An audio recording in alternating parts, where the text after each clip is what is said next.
Welcome to the deep dive. Great to be here. So today we're unpacking your sources on World War I. We want to look beyond, just the Western Front and see how truly global it was. Absolutely. The sources really highlight that. It wasn't just a European affair. Not at all. We see involvement from across the globe, troops, resources.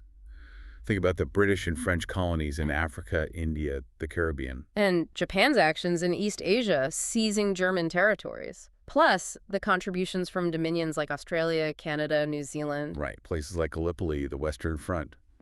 Their involvement was significant. It's striking how the existing empires just pulled everyone in. If you were part of the empire, you were likely part of the war effort. Yeah, that imperial structure was key. And then you have the Ottoman Empire joining the Central Powers. Which completely changed the strategic map, didn't it? It really did. Suddenly you have major new fronts opening up the Middle East become central. Gallipoli again, of course, but also Mesopotamia, Palestine. And the sources mention the tragic context of the Armenian Genocide within that expansion.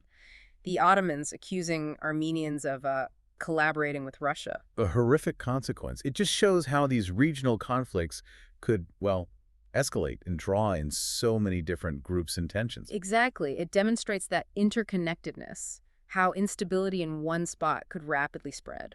And it wasn't just land armies clashing. The war at sea had a massive global reach, too. Oh, definitely. The German U-boat campaign, trying to blockade Britain, that affected shipping worldwide. And led to incidents like the sinking of the Lusitania in 1915. That was huge, wasn't it? A major turning point in public opinion, especially in America. It really brought the civilian cost home far from any battlefield. It blurred those lines, between soldier and civilian. This war touched everyone. Which brings us to the impact on civilian life generally. It was profound globally. You see economies everywhere shifting hard towards military production. And daily life changes. Food shortages, rationing becoming commonplace, people buying war bonds. And propaganda. Loads of propaganda everywhere, trying to keep spirits up and get people to support the war effort. Right. And it's interesting how similar these experiences were fundamentally, whether you were in, say, London or maybe a village in a French colony. Right.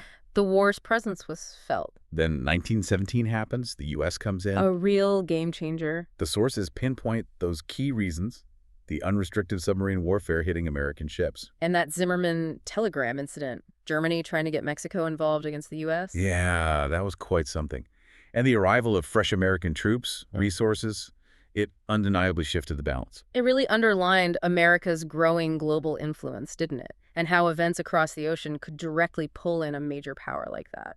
So when you pull back and look at everything from these sources, it's crystal clear. Yeah. WWI wasn't just centered on Europe, it was genuinely a world war. Yep. Over 30 countries involved. The scale of the grief, the economic ruin, the political instability that followed, it was felt worldwide. Lasting consequences. It truly reshaped the global landscape. Right. So perhaps a final thought for you listening. Yeah. Consider how those networks, trade, communication, empires that existed before the war actually helped it spread so fast globally. That interconnectedness was already there. Exactly. And maybe reflect on how similar global connections today might shape conflicts now or in the future, how quickly things can escalate on a global scale.